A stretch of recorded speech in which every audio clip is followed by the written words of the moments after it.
Good evening and welcome to everyone who's tuned in for today's session on Master Speak. All our sessions to date have been about helping us clear the thick fog of uncertainty caused by the ongoing pandemic, while also helps us provide actionable insights on how do we emerge better and stronger from this situation. But today's session is special for more reasons than one. It marks 25 sessions on Master Speak, something that we are very, very happy about, and also because today's session is about our pursuit of excellence. Yes, something that drives the best of all of us.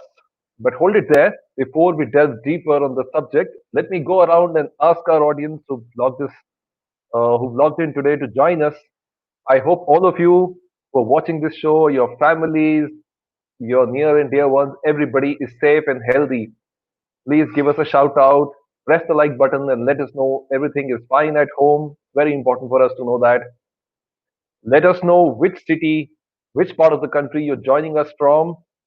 Do share that in the comment box. Let us know which city in the country that you're joining us from. And do not forget to tag someone who you want to join this session. Get your friends, get the people that you want to join you in this session, tag them in the comment section. Lastly, a very important one, as always, you will have enough time to think about your questions. Let your comments and questions going in. I'm going to pick the relevant questions and I'm going to ask those of our speaker today.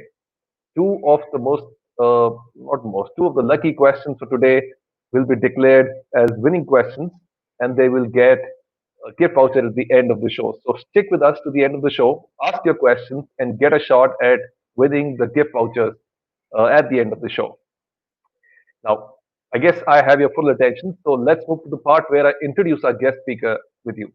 Ladies and gentlemen, happy to present.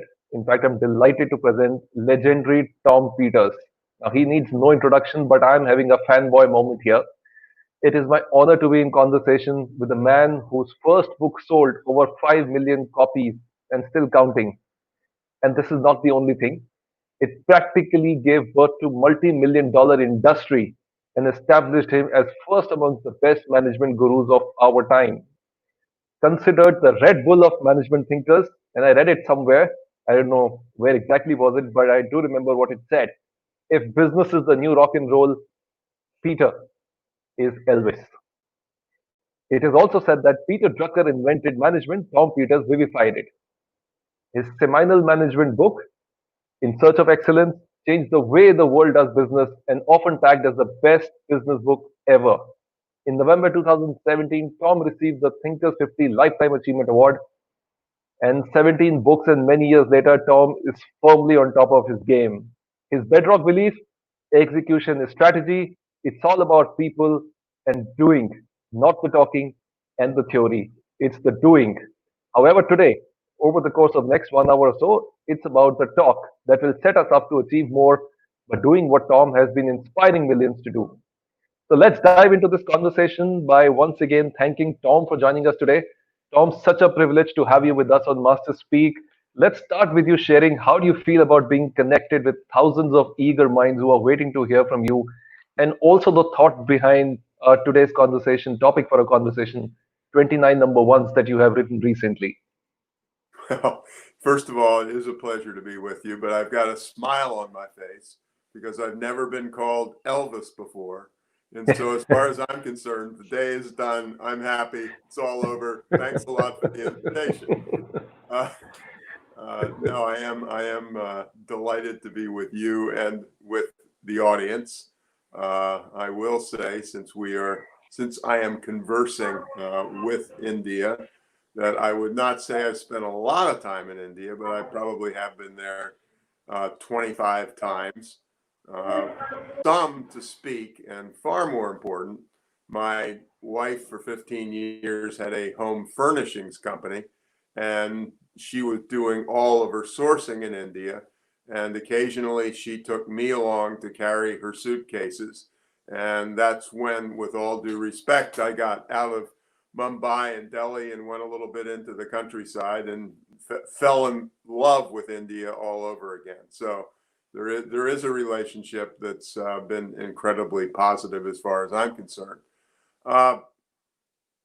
Obviously, it's morning here in the United States, and when I woke up this morning, I woke up to the news that once again, the United States had the largest number of new COVID infections recorded yesterday, which means from our sake, and I realize that we are darn near the worst in the world, if not the worst in the world. We have all been through a lot already, and it's not over. And some of the experts, and I'm sure the Indian experts say the same thing the Americans do. Some of us say that we are still in the early stages of this. Now, the reason, you said all those kind words, Elvis, and so on, but the reason I wanted to come is because I really want to focus a lot. I do not pretend that I'm an expert, and I have no medical background, but focus a lot on, for those of us, and I presume that's a lot of this audience who are leaders leading something, what leaders' principal job is in the middle of a once every 100 years event, which is causing such incredible discomfort all around the world. What's leadership about? Is it the same darn thing it's always been, or does it take on some new hues and new flavors? And I definitely feel that it takes on some new flavors.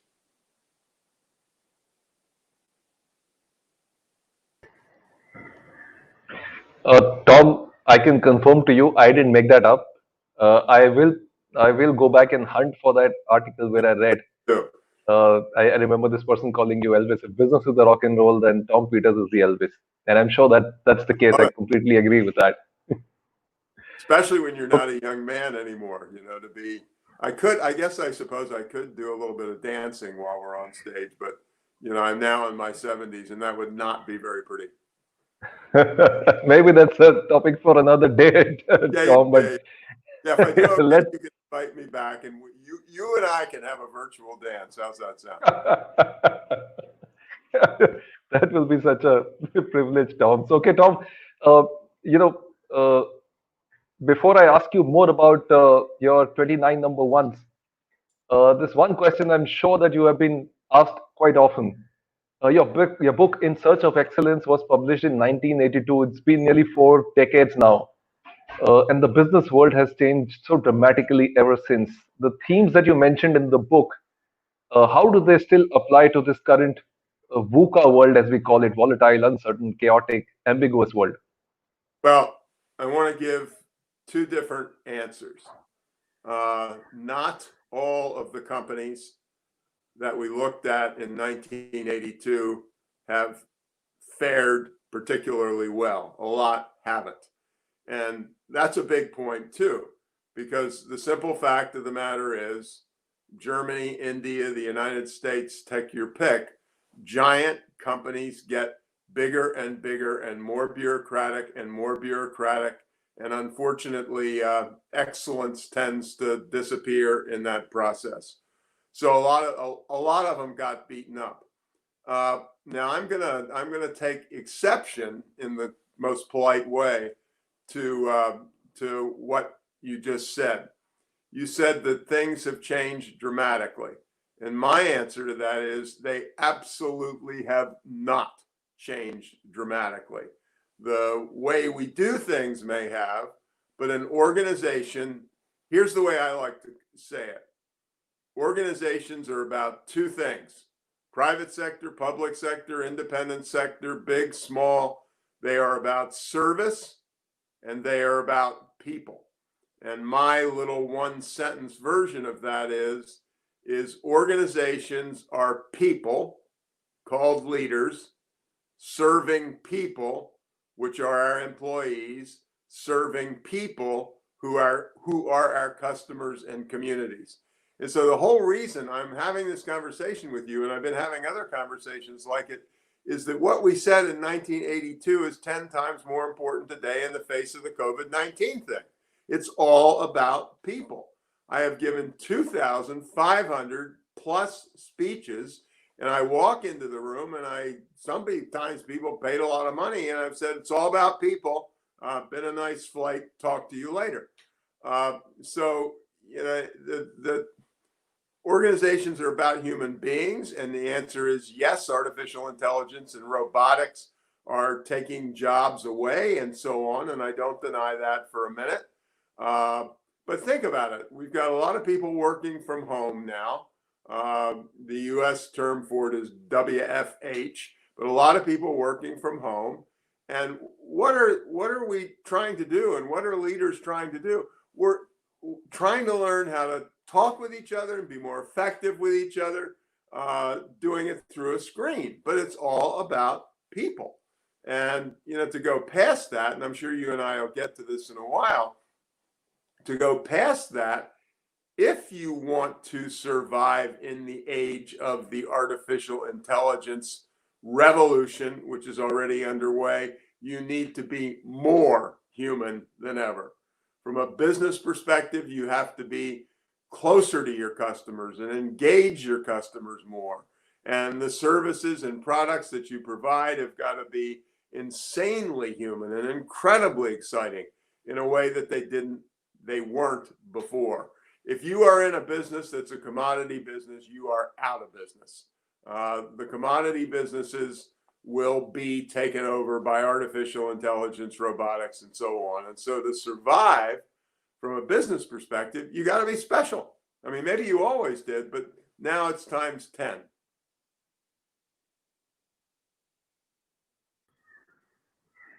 Yes, Tom, I think you've been extremely consistent about this message. You've been a people for business evangelist. And of course, there's a very powerful reason that you've told the world about what you believe in. Now, I'm going to get into that in a bit, Tom, but let's sort of demystify uh, as for you, because everybody has their own take and perspective on the role of a leader and traits of a leader. How do you define leaders and how do you define leadership? There is, I think he's still alive, an American movie director by the name of Robert Altman, and he won an Oscar for lifetime achievement. Yes. And I was sitting in my own living room and watching his speech, and I had actually remember those days, a pencil and a paper in my hand, and I wrote down one sentence that he said. And if you would be so kind, our audience, to listen carefully to his words, not mine. The role of the director is to create a space where people can be better than they have ever been before, better than they have ever dreamed of being. The definition of a leader is somebody who can't do the job anymore. And what I mean by that is the leader needs help. It's all about what the non-leader does among the leaders do among the group of 10 on a project team or 1,000 in some big company. And the entire role of the leader, she's not the one who picks the technology investment, but she wants incredibly fabulous people who are 2 levels down or 3 levels down or 1 level down in the organization who are amazingly creative about those kinds of things. So my entire goal in life, I mean, it's not, and I always hate these analogies that when we analogize something to the family and so on, the important thing in a family of 2 adults and 4 kids, the important thing is the 4 kids. And, your wife or your husband and you, wife in my case, devote the really intensive time in your life, even if you're working, to make sure those kids get educated, are polite, are able to deal well in society. And at some level, leadership is the same thing. The people who work for you are not children and they're not family. We can talk about that distinction later, but having them be their best self, having them be better than they have ever dreamed of being before. That is the leader's job. The leader is not in the strategy making business. The person the leader developed in a little strategy department is the one, and the leader will nod her his head or shake her his head. But just remember this: the leader, when you become a leader, you stop doing useful work. Obviously, if you're selling an aircraft engine, the big person's going to show up and shake hands and pretend that she or he is an important person at the time the sale is made.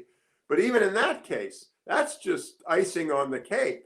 The real thing is the people 4 levels down who have worked with people 4 levels down in the customer organization to develop the technical specs and develop the relationships and so on. So leaders don't work for a living. Leaders help other people be awesome in doing the work. That's profound, Tom. Like I said, you've been a people for business evangelist, and you've inspired organizations and leaders to focus on people, serving people, serving people.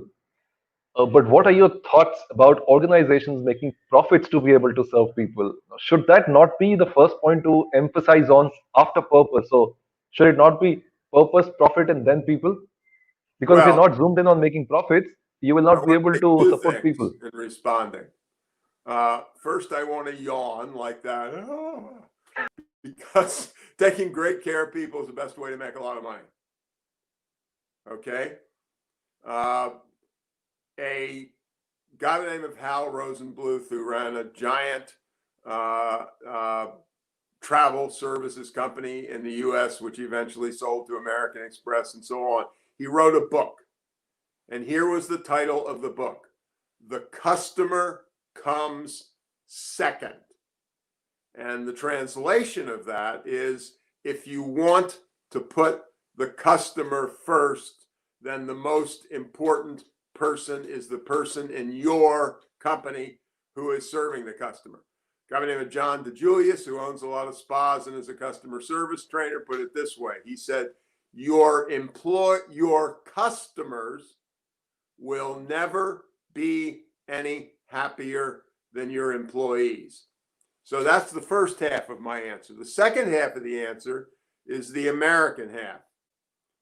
In 1970, if you were a profitable company, you spent 50% of those profits developing people and doing research.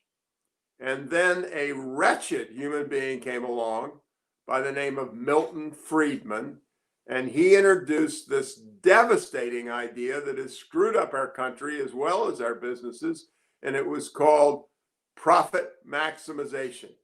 And suddenly, the big bosses were only focusing on what happens in the next 90 days. And this is a statistic that makes me weep. And again, it's an American statistic, but I know at least in the case of the Europeans, it's the same deal. Remember, I said 50% of profits in 1970 went to people and R&D. 50%. In 2015, 9% went to people and R&D, and the other money, the difference between the 50% and the 9%, went into the pockets of the rich people to make them richer. And the point is, our companies have gotten worse. They have a terrific 90 days, but the point is, what are we doing in 2020 to prepare for 2030 or 2022 or 2025? And the answer to that one is, you invest in research, you invest in people, you invest in facilities, you invest in relationships with your customers. And so, and my old employer, McKinsey and Company, did a big study, giant study, 600 companies that accounted for most of the market capitalization in the United States.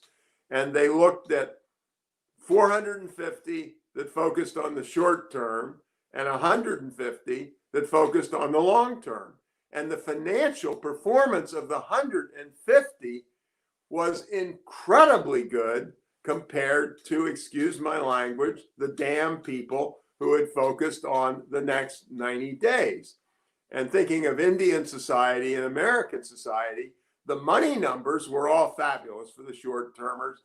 More important, in my opinion, was the companies that were the long termers created an incredible number of good new jobs. So they made money and they employed people and they helped their own people become more effective or independent financially. So the answer is, you want to get rich, pay attention to people. You want to get rich, train the employees who work for you until you're blue in the face. You want to get rich, focus on research and development. Focusing on making more. Look, I'm not an idiot. There are a lot of people in small businesses in America and India and everywhere else who, because of the COVID thing, have just really had the curtain come down. And I'm not talking about that. I'm talking about more generally in a somewhat normal period. But even in a period like this, and I think I'm right technically, and I know I'm right in a human way, I believe that every small business owner should mortgage his or her house if they have to, and if they have a mortgage, in order to take care of their people and lay off as few people as they can and keep as many people as they can on a fairly decent salary or pay level. So, think long term, think people, make money. Very simple. Well, that's a very brilliant and a very clear message there, Tom. I could not just, Let me just say, you mentioned about. clear message, and it is correct. And big analyses by incredibly analytic people like my old McKinsey employers say, focus long, focus people, make money. 1, 2, 3. People, long-term money. And so we are not here to talk about sweetness and life and, whether you go to heaven or whether you go to hell. Long-term people, profit. That's it. Tom, I've got. Yeah. I'm getting a lot of questions in my mind, and audience questions are also coming here. And my message to all the viewers and audience: please keep your questions coming. The conversation is just getting fired up here. Tom, you mentioned about training, and the first two of your 29 number ones talk about training and preparing employees to be better. But training people to what end? Now, today, as is being said, all people intensive or labor intensive or repetitive jobs are being replaced by RPAs, bots, AI, and even robots. And organizations are feeling conflicted because, on one hand, they need to be clinically ruthless to make their business more efficient, and on the other hand, they need to bring new skills into the business, which existing people may not have. So, is it really practical to double down on, building new soft skills with your people versus replacing new skills and even technology for that matter? Well, there are a lot of ways I would answer that. I am not, I'm sorry to say, a very religious person, even though I was raised in a church. And so I'm not preaching, as I like to say, religion with a capital R.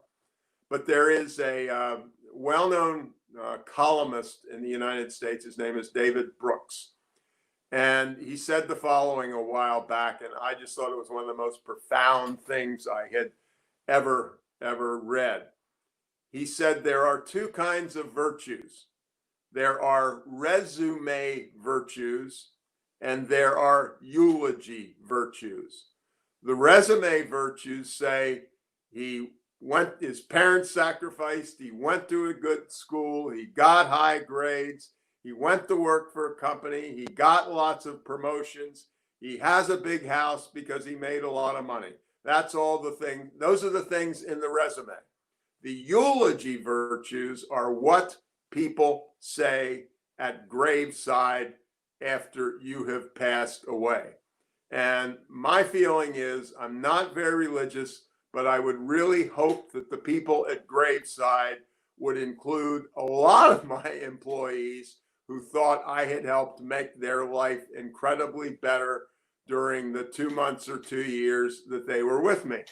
But back to the details of your question.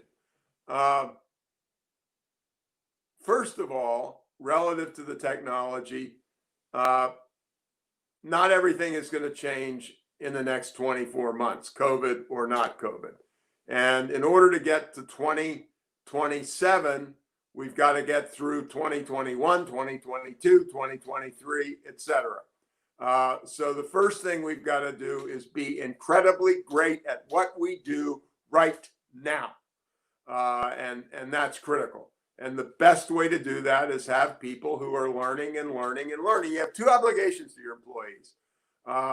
Obligation number one is the business obligation to help them get better at the things that are going to help our customers want to buy our products and services. The other thing that you owe when you hire somebody, you owe it to them to help them have higher odds on the 31st of December 2020 than they did on the 1st of January 2020 for staying employed, staying in the marketplace, and keeping up. It's your responsibility to help them grow. So let's be very, very crystal clear about that. Well, one of the practical points is you want to develop products and services that are very, very, very humanized. And when you do that, you are going to have a much higher share of people who are still employable, who are on the payroll. I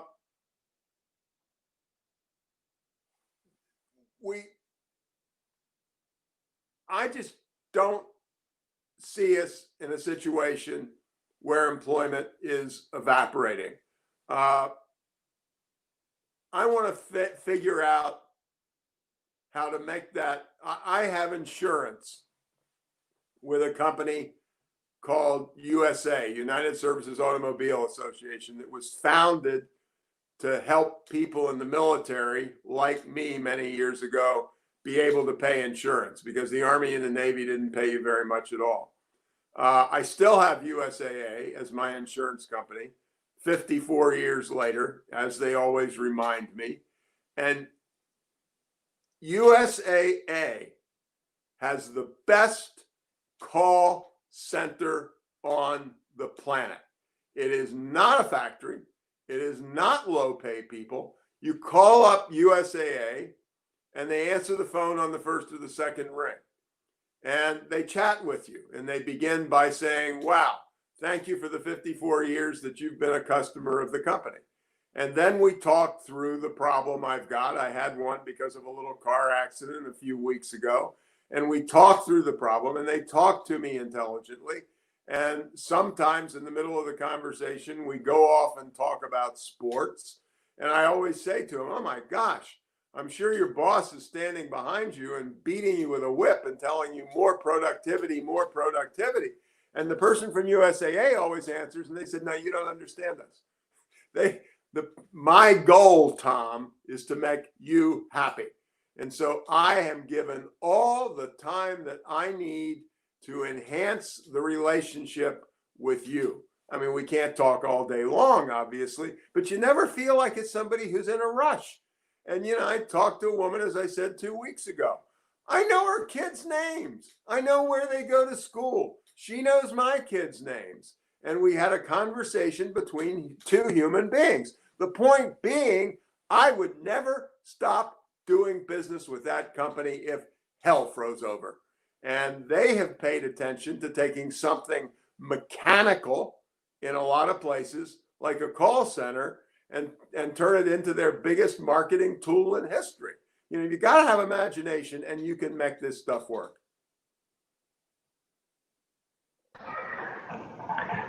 Tom, I think a lot of our audience out there will be senior leaders and I'm possibly maybe trying to read their mind.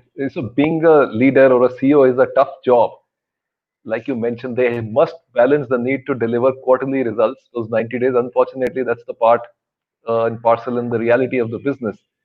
And they also need to decide if they must have tissue papers and paper cups in the pantry. So how do they really go about taking decisions without worrying about looking unpopular because they have to take those decisions which possibly are good for business in the short term. So how do you advise? How do you suggest they should go about this? When the tough decisions come, they should have been working for the last 20 years to have an incredibly motivated, caring group of human beings. This is not the time. The 17th of July, 2020 is not the time to start being a good person. I mean, what you said could not be more wrong. I want you to take care of your employee. First of all, Mr. CEO or Ms. CEO, get the hell out of your office. You don't do business in an office. Cut the number of meetings by 50%. Get out on the shop floor. Get into the factory. Get into the call center. We learned about this from a then incredibly good Hewlett-Packard company in 1978. And they had what was called MBWA, or managing by wandering around. And the executive's job is to get out of the office and get down to the front line and talk to the people who are doing the work and understand their problems and help them grow. I mean, for heaven's sakes, this isn't that hard in that regard. And if you do that, you will have found yourself in a much better position when a COVID-19 or an earthquake or a flood comes along. So I'm not going to say it's too late, but job number one is to take care of people. And I would also say it is not true. I'm sure this has to be the case in India. I know it is in the UK and the US. It is not true that you have to deliver the maximum number of profits that you can in the next 90 days. If you have worked with your principal share owners, if you have got share owners who want you to perform well in the long term, you can pull it off. Remember what I said, 600 companies in the United States, 400 of them went for the next 90 days, 200 of them went for the longer terms. And I'm sure that when they made those decisions, a lot of people in the stock market shook their heads and sold their stock. But a lot of other people said yes and bought their stock.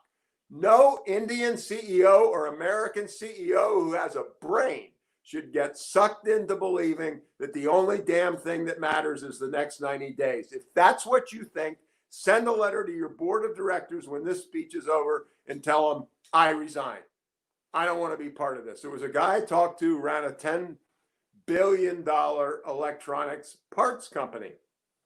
And he and I were talking, and he said, listen, he said, I told my board of directors that if they wanted me to increase our company profits, remember, $10 billion company, big company, he said, if they want me to increase our profits by 50%, I can do it. And I can do it in the next 9 months. He said, I told them they did have a small problem. And the problem is I wouldn't do it and I would resign. But this is a company that is valued by the market and they do have incredible results, but they're not focused on the next 90 days.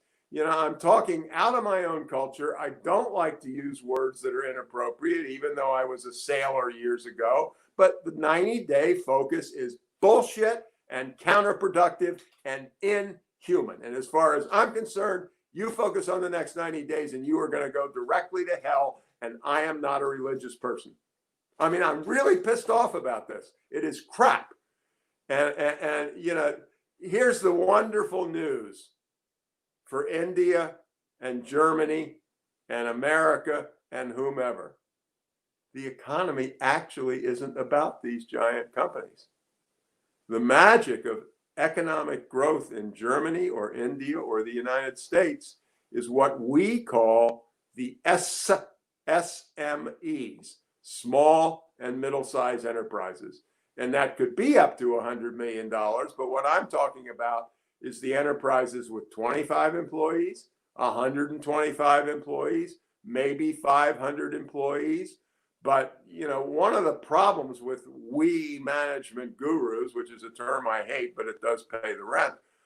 One of the problems is we focus on the giant companies. Now, I don't know the Indian numbers, but in the United States, we have the Fortune 500 companies, which all the people in bigger businesses who are listening to us or watching us know about. The Fortune 500 in the United States of America employs 10% of our workers.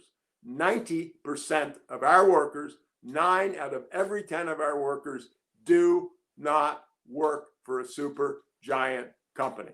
The economy of India and the economy of the United States is primarily those other 90%. So, I'm not really interested in big companies because all that big companies do over time is get worse. I was at McKinsey. I worked with a guy by the name of Dick Foster. He was just analytic as the Dickens. And he did a study, and this was about maybe 5 or 6 years ago, of the top 1,000 companies in the United States. And I'd ask people to listen to my numbers here carefully. Of the top 1,000 companies, and he went back 40 years, okay? Not one had outperformed the stock market over that 40-year period. Big companies exist to do only one thing: get worse. There is an economist who said, I was laughing so hard because I've said this 1,000 times, but each time I say it, it makes me laugh. He said, I'm often asked by people, how do I build a small company for myself? And he said, I always tell them the same thing: buy a big company and just wait. And, there's an awful lot of truth to that. I know I'm talking loud, but this is just my hottest button in the world. Focus on people, focus on the long term. Don't buy the bullshit about short-term profit maximization. If you do, fine, but frankly, I don't give a damn whether you're listening or watching or not. You aren't my people. My people are the people who care about people and make money from caring about people. And also my people are the people who are watching us with 5-person businesses, 10-person businesses, 50-person businesses, 75-person businesses, 100-person visited, 200-person visited businesses. And I just don't really care much about the ones who employ 500,000 people. Tom, I love the energy. I hope it's just not the morning that does this to you. That's not a question that you need to answer. Uh, Talking about SMEs, Tom, I think in India, over 100 million people are employed in SMEs, only second after agriculture. And we've got an audience question on what you just said. So Shamik wants to know, how should SMEs, who are backbone of the Indian economy as well, approach this pandemic situations, because they may not have the capital to bring latest technology or to employ best people, best brains, or even spend a lot of money on growth. So how should they go about in the next 2, 3 years? What should be their game plan as per you? Well, one thing I disagree with, the technology may be true, and I'll get back to that. They can hire the best people. And maybe not even at the highest salary, but as a result of what's gone on, we have an extraordinary number of well-trained, really terrific people who are out on the street, and they are available to be hired.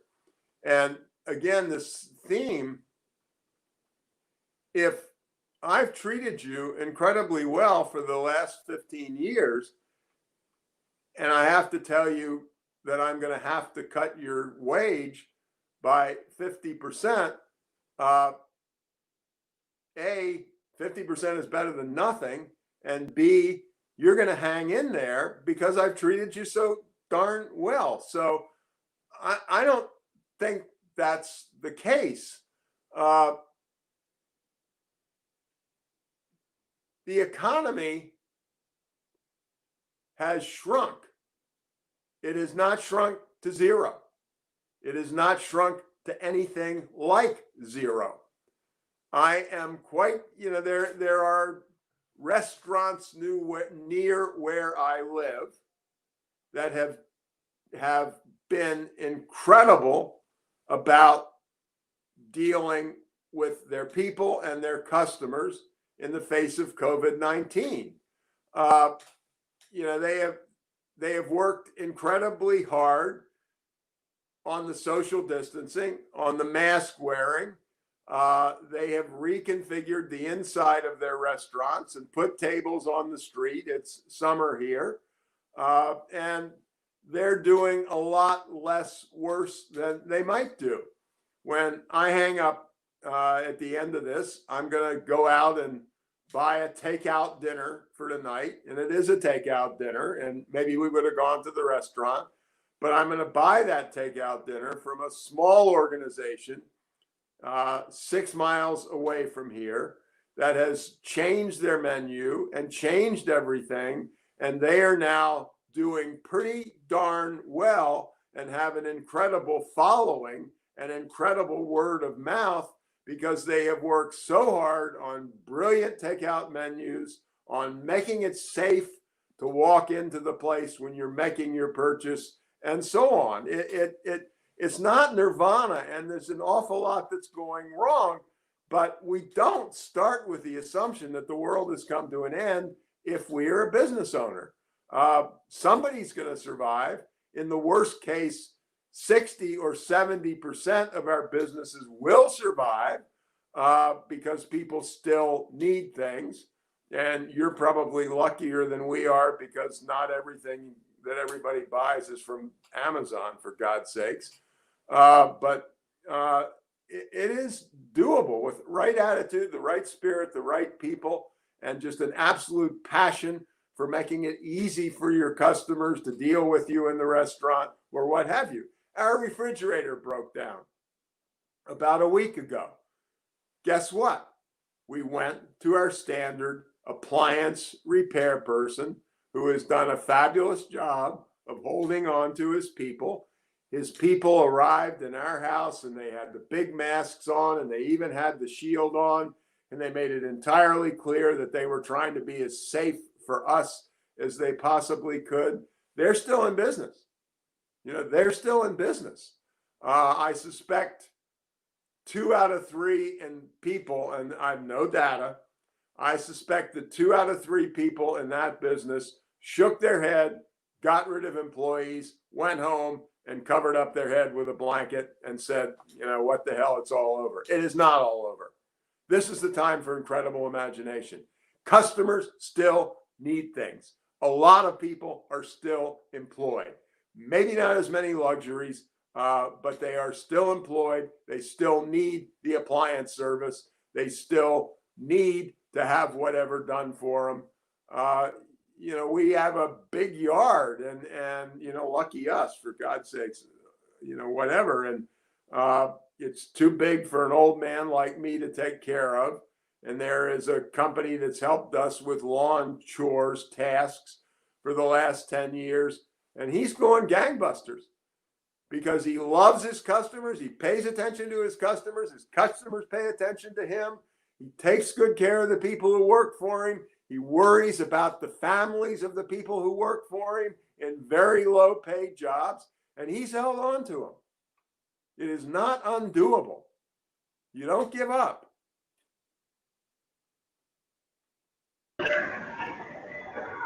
Thank you for that, Tom, and for all our audience who possibly joined us in the middle of this session. You are listening to the legendary Tom Peters in conversation with me.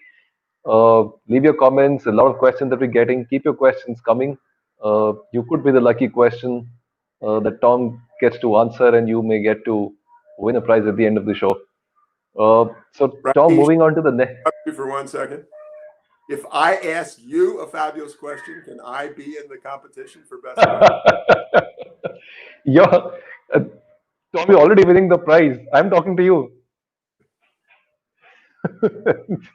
You are disqualified from winning the prize, Tom, because you are Well. here to answer the questions, not ask.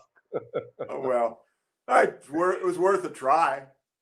Okay, the next question, Tom, is from Gazamfar. Gazamfar says that after the initial shock of this event, it's calling it a black swan event, like COVID, everybody seems to be talking about pivoting. So, how necessary is that, or does it make more sense to keep focused on your core competencies and the business and try to make it more efficient and relevant? To give a simple answer would be silly. And you've got a lot of terrific people who are going to be part of this program, and they're going to give different answers, and that's terrific because none of us really are perfect at this. I want to make today's business, like that appliance guy, so incredibly good that I will hold on to my customers. And I mean, I don't know what a pivot is. It's a big word. Let me go back to my appliance person. In the world of appliances, and I assume at least in the urban areas in India, the same thing is true. The appliances are getting smarter. And there is this term, which I'm sorry, I don't know whether it's universal, but it is called in the American words, the Internet of Things. And that means smart refrigerators, smart ranges, and so on. And so here is this gentleman, hardly a rich man, who has an appliance repair company with about 12 employees. Well, he just got back, and this was, to be honest, a teeny bit before COVID. He took, at great expense, a 2-week course to teach him about the Internet of Things. So I don't think he's focused on a pivot. I don't like pivot. Pivot is blow up everything and do something differently. He is focused on, to use an old-fashioned term, modernizing his appliance service business to a significant degree. But my emphasis, there's a wonderful woman by the name of Linda Kaplan Thayer. And she started her own advertising agency. She's in the Advertising Hall of Fame, all of that good stuff. And I read a book of hers. And at the beginning of the book, she said, I have had an incredibly successful company. We have done, we think, great work for our clients, and they must think so too. I have never had a long-term plan. I have never had a strategy. I have never had a vision. The only thing I'm interested in is during the next 60 minutes, doing the best job that I can do for our customers and for my people so that they can do the best job for our customers. So I come down pretty heavily on, of course you pay attention to the new technology. Of course you imagine things. I want you to make a jillion new products, but I want those products to be, if I'm running a call center, I want my call center to be as good as that insurance company's call center and so awesome that customers won't leave and they'll tell other customers about it. And so, getting better every day is, to me, the first 90%. There's a 2-line quote that I like to use. On June the 6th, 1944, there was what was called, and Indian troops were part of this as well, D-Day. And that was when the Allies landed on the beach at in France and started to push the Germans back. The person who commanded all the American troops was a general by the name of Omar Bradley. And General Bradley's quote, which I use all the time, was this, and listen to my words carefully. Amateurs talk about strategy. Professionals talk about logistics.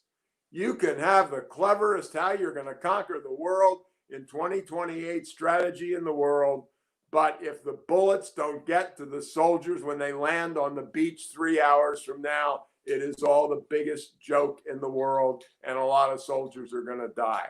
So my emphasis is on adding everything we can to our products and services, and as I said earlier, humanizing them, turning them into something that makes people smile and grin, and let's focus on that for the next 18 months, okay? Because for these companies, for the people from companies who are watching us who are in dire trouble, guess what? You do a pivot, it's going to take you 4 years. God bless you. Probably the right thing to do. But guess how you get to 48 months from now? You make it through tomorrow morning. I want you to do something between now and 24 hours from now that helps your employees and helps them help your customers and allows you to get some customers back and turns customers into people who are more and more excited about what you do. Let's make it till the 18th of July, 2020 before we worry about the 18th of July, 2025. Okay? Please do this for me personally. I'm an old man. Tom, there's an interesting one from Manish and previous speakers on our show, and there is a lot of buzz around working from home or working remote, and a lot of people have been talking about it. A lot of big organizations have made some big claims about it as well, that they want to get a lot of their people to start working from home. So the question that Manish wants to ask, is it something that you feel is a good long-term strategy? And how do you think it will impact businesses or shape organizational cultures, communities, or team efficiencies? Well, I think it's coming, and I think it's going to last. I think it may be an exaggeration, but they talk about empty high rises in New York City because all the bankers' people are now working from home. And I think there is a significant likelihood that to a significant extent that will be the case. And so I see the new trend toward working from home to be a very, very big deal. And it happens to coincide with the rapid advance of technology, which makes it more and more possible to do. I believe, and there are people who will disagree with me, I believe that you can be just as effective with your employees, working from home, working with the main thing we talk about in the United States, Zoom meetings, pretty much as you were from the office. But you've got to learn how to do it. There are a lot of wrong ways to do it. People are doing at least what they do in the United States, and they're inventing new software, and it's software which will record how much speaking time every employee has at a Zoom meeting. What a bunch of crap. That's just called micromanagement that totally demotivates people. People are talking about such things as leaders who, use their computer for their meetings, and they also use the phone a lot. And Rakesh, you're at a meeting of mine, and I'm the boss. And during the whole darn meeting, you are distracted and you are frowning. It's probably something that's happened at home with a child who's sick, and you're clearly distressed. Well, if I'm a good boss, in my opinion, others will disagree, but if I'm a good boss, one of the things I want to do, the meeting is over, we turn off our computer, I'm going to reach for that old-fashioned thing called a phone. And I'm going to call you and I'm going to say, Rakesh, you're really, I'm not chewing you out for not participating. I'm saying, Rakesh, you and I have worked together for 11 years, and you really looked like you were upset today. And is there anything that I can do for you? And there are a lot of things that I would say in that dimension. Number one, to every boss who is listening to this, I'm worried about your future. That is, whether you go to heaven or whether you go to hell. The number one job for every single one of your employees attending a WFH meeting is to take care of themselves, take care of their families, take care of their 89-year-old grandmother, and so on. That's number one. But, Rakesh, when I say that, it goes back to an earlier comment. If you want people to be more productive over the mid to long term, let them take care of themselves and be great human beings in the short term. Rakesh, miss the next 5 meetings. You're telling me that your grandmother, who you adore, who is 83, is really having problems. Well, for God's sakes, take care of her problems. Who the hell cares about our next meeting? And you know what happens because of that? And I've said it a lot of times already this morning. you become the better and best employee imaginable because your boss, Tom Peters, said, take care of your mom. Don't worry about me. Or your grandmom or whatever. Tom, that little role play of yours. Hard about that.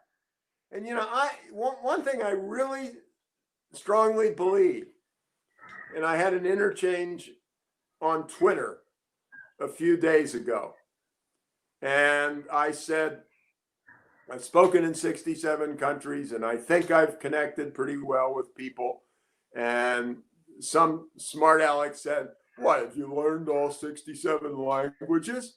And I said, no. You and I are having this conversation. I didn't, we talked in a prep call. I didn't know you at all. And you didn't know me at all. But you and I, you're in India, I'm in Massachusetts in the United States. You can tell whether I care. And I can tell from your face and from your voice and from your tone of voice that you care. And the ability to care for one another is not changed by work from home. It is possible. My sadness is that people who never gave a damn about people are still never going to give a damn about people. I'm sure you've had the same thing happen in India. We have seen big companies. God, I wish I could use the language I wanted to. We have seen big companies act like total jerks to their employees. First of all, to the big company CEO, I want to know that your salary this year is zero, baby. You are living in a big house. You don't need the extra money. Here's a way to get some money to help some of your employees cut your salary and bonuses to zero in 2020. And if you don't, turn off your phones right now. No, I don't mean that, Rakesh. We want the most number of people we possibly have. But anyway, that's the way I feel. I don't trust a leader who didn't take the most possible sacrifice. I'm not saying it's got to be zero. I mean, that's just kind of, rhetorical excess, as they say. I am saying I want you, we got these people in the United States who are taking home $40 million a year running a giant company, and they're just laying people off. I mean, you got to lay the people off, but please take that 40. You don't need that $40 million. Yesterday, the movie guy, I'm sure he's known as well almost in India as the United States, David Geffen. Is that the right pronunciation? You know who I'm talking about? I mean, he's one of our big dudes. I live on something called Buzzards Bay, which is a big body of water. His yacht passed offshore yesterday. I watched that yacht and I came very close to throwing up. He does not need a yacht that is bigger than the biggest of the ocean liners of days gone by. I mean, it was such a disgusting show of wretched excess in the middle of what is an awful period of time for so many people. At least he could have taken the damn yacht and gone offshore so we didn't have to look at the damn thing. And, then on top of that, he filled it up with fuel, and he filled it up with 70,000 gallons of fuel. And you know what that means? That means that some low-lying area in India 10 years from now is going to have a flood because of global warming, which they did not need to have, in part because that son of a bitch did not need 70,000 gallons of fuel. Excuse my language. Tom, very moving and very provoking at the same time. Signature Tom. I guess the passion, the energy that you bring to this conversation is unparalleled, Tom. And I think the message is very simple. And I'm sure it resonates with all our audiences. Got to take care of your people. It's all about people before profits. You've got to get the people right. Things will flow into place. So, Tom, the next, I think we've got a couple of more, another 5 or 7 minutes with Tom. Listen, Tom, this next. great, by the way, as I told you, I fell in love with India long ago, and I've been looking forward to this day because I get so sick and tired of talking to Americans, for God's sakes. No, no, like there's I do lots want of to, questions. and I am going to insult a lot of people. So in your audience, and I apologize. I enjoyed my time in Delhi. I enjoyed my time in Mumbai. I really enjoyed my time when I got out with my wife to the small business people who were a little bit away from the giant companies. I'd say the same thing in the United States. So it's not an Indian term. And I had lots of great people in the big cities. But when I ran into the people who were running those small and medium-sized enterprises, they were just like the people I know in the United States running them, and they cared about their businesses and they did their best for their employees. And they came through in difficult circumstances for my wife when she had some revenue problems at some point and was having a tough time. And the company she'd worked with, the people who owned those Indian companies behaved the way I've been talking about, and they were terrific, and they gave her a little chance. And subsequently, she had an incredible recovery, and she gave them a lot more business, and it was just a fabulous experience.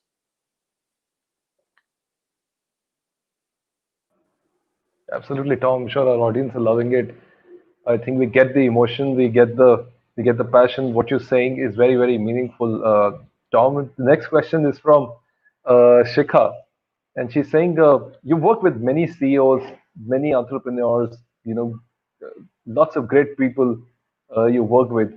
What do you think the biggest challenge or challenges have been, the people that you work with, when it comes in the way of attaining excellence for their organization? Because the messages that you've been saying is very simple, but what in your experience are the issues or the challenges that they face to do what you're saying? Well, their biggest challenge is impossible to meet. And what I mean by that is the best way to have an extraordinary response to what is happening in 2020 is to have done your job right in 2010 as you brought people on board. The people who have done, I'm working with a company, I've worked with them for a long time. They've always taken care of their people.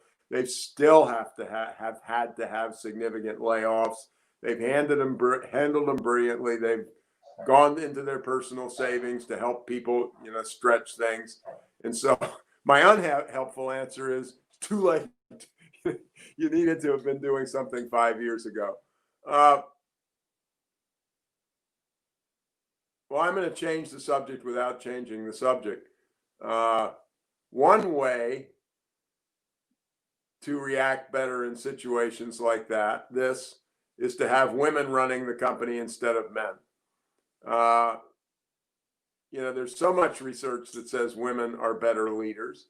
And an awful lot of that comes from the fact that they tend to pay more attention to people, and they aren't so bloody competitive and wanting to make 2 cents more than the person next door. So I have argued long and loud more women in leadership positions. It's a great way to make money, same as everything else.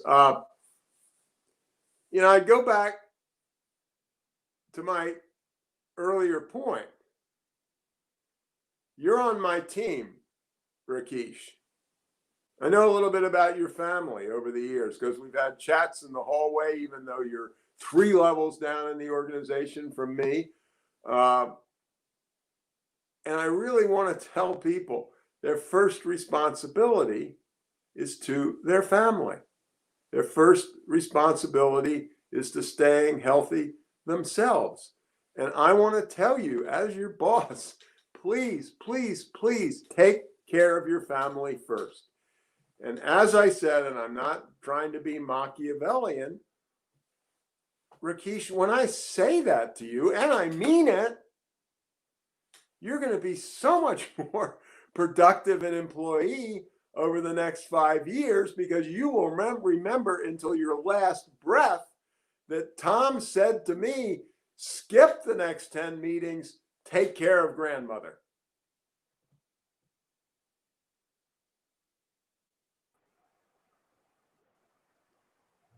So, Tom, I call to audience, possibly two more questions with your permission, Tom. Yes, sir. Okay. So, Tom, this question is from Shitij. Um, and I think I'm just going to expand on this. The question is about what are the main building blocks of culture? But let me just expand it a little and give it a little more color. Tom, assuming that you have a great idea, right, and you're starting a company, it's $1 billion idea with a global vision, and you want to hyperscale it in a short period, and capital is also available. So, how would you go about building culture in an organization like that? Because this is what a lot of people today are aspiring for, and we're seeing businesses today are being prepared to hyperscale, which is a very different context from what businesses in the past have been. Uh, there's no law that was handed down by Moses as the 11th commandment, which says you have to scale it as fast as you can. I want great products, then scale it. And yes, some of your money people are not going to buy that act. But let's take a company that has done rather well called Apple Computer, or Apple as it is now.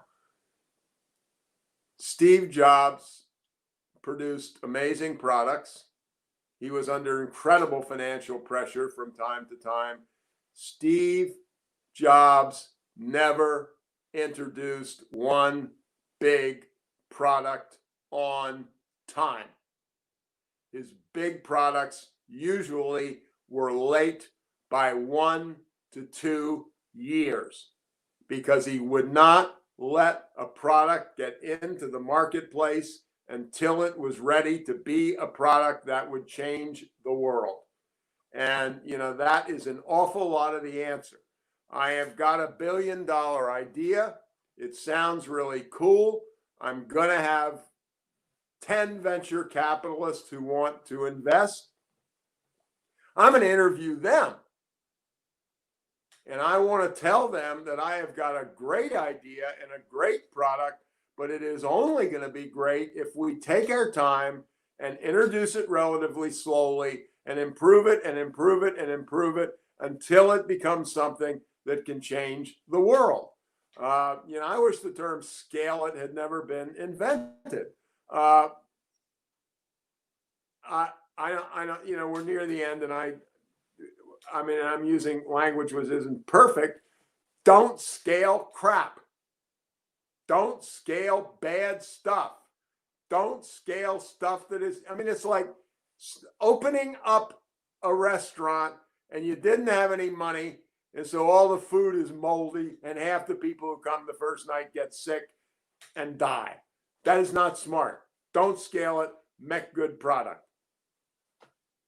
That's my short-term answer. Short version answer. I wrote something that was published only on Medium, and it was called The Speed Trap, SPEED. Everything in life that is important takes time.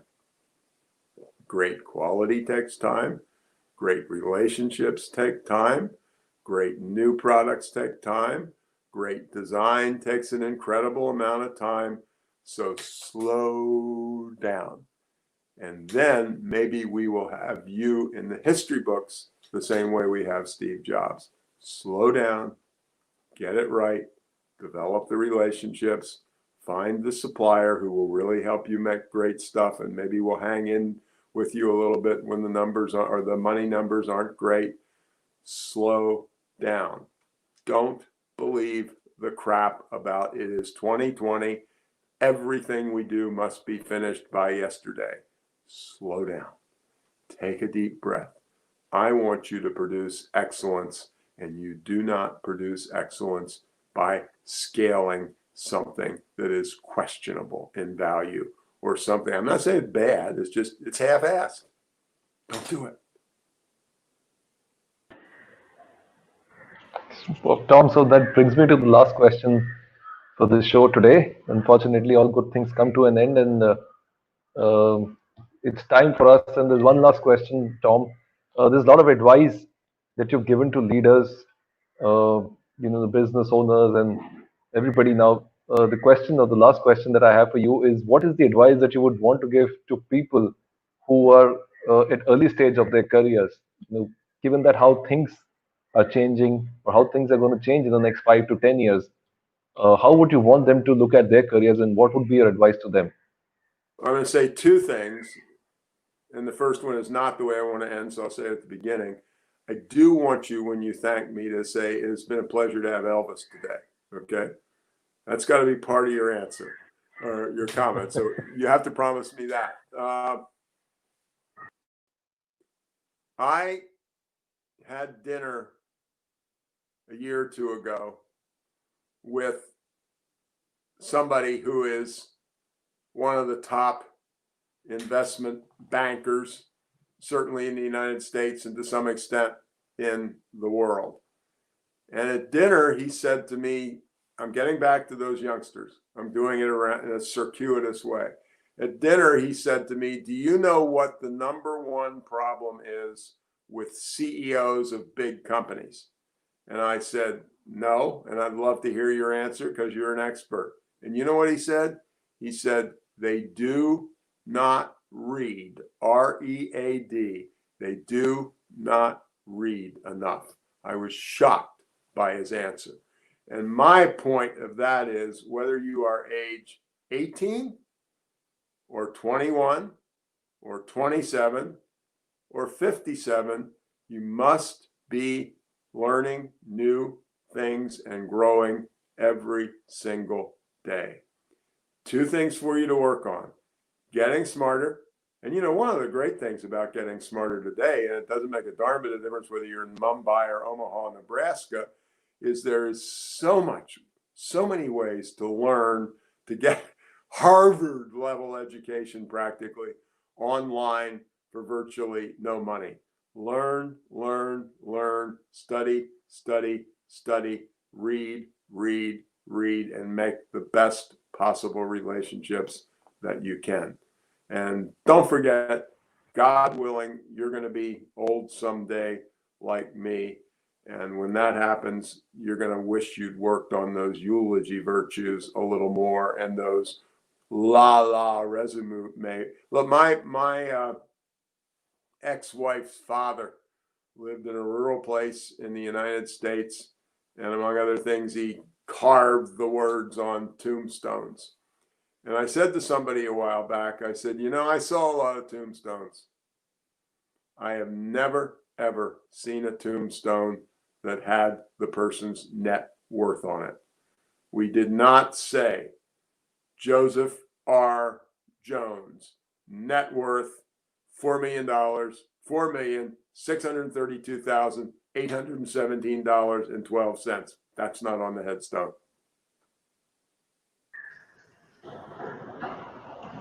Thank you so much, Tom, for being with us. It was just absolutely fabulous to have you with us on the show today. I'm sure there are lots and lots of insights that we got from Tom today, the thoughts that he shared, a lot of provocative thoughts, and a lot of very simple thoughts that can really transform our lives, transform lives for our people and therefore our businesses. And on behalf of everybody at Future Generali Life Insurance, Tom, thank you very much for being here. It was such a privilege and honor to have you with us. Well, I thank you for the effort you put into this. And it is a message that, particularly at this time, I would like to be a little bit helpful to the world outside and a little bit beyond the confines of my own country. So I think this is accurate. It took us somewhere in the neighborhood of 2.5 seconds to say yes to this opportunity. And so thanks so much. I've enjoyed it. And I really have felt like I could feel the audience on the other side of my little iPad that Steve Jobs introduced 2 years late. Great. Thank you. Thank you so much, Tom. Wish you all the best. Stay healthy, stay safe, and stay as energetic as ever. Stay healthy, God bless you. Wear your face mask, and take care of your family. That's the only thing I care about. Yes. Okay, that brings us to the end of the show. It's time for me to declare the two lucky winners or the two lucky questions before we wind up the show for the day. So the two lucky winners for today are Shamik, who asked about the SMEs, the question around SME, and the other lucky question. And I'm just sort of randomly going through and seeing what strikes me in terms of the answer that Tom gave. So the next question would be uh, Manish, whose question was around working remote and working from home, and how's it going to shape organization culture. Thank you very much, Manish. Thank you very much, Shamik. Please do let us know your email IDs and we'll have the vouchers shipped to you. And thank you very much for staying with us and asking these questions. Thank you, everybody, for joining us today. It was a lovely session. You heard the legendary Tom Peters. Um, I'm not sure if it gets bigger than that, but we're going to try. We're going to continue to try. Like I said, this was our 25th session. The 26th one we have next Friday. We've got Keith Coates, who's again another legendary keynote speaker. He's an author and he's a leadership coach and a futurist, as he calls himself, or the media calls him. Please do join us next Friday at 6:30. Again, you know where to go and where do you have to log to get into the session. So thank you very much for joining us. A big word of thanks for our community support partner, Adgully, Resulticks, Netcore, Paul Reiter, for being with us, staying with us, and spreading the message. And a big thank you to our or a new partner we've onboarded, knowledge partner we've onboarded, Brand Equity, Economic Times Brand Equity. Thank you very much for spreading the message. You are really helping us take our message to many, many more people, I'm sure, who are watching us and learning from all these masters. So thank you everyone for joining us. We look forward to the next session, and I'm going to see you then.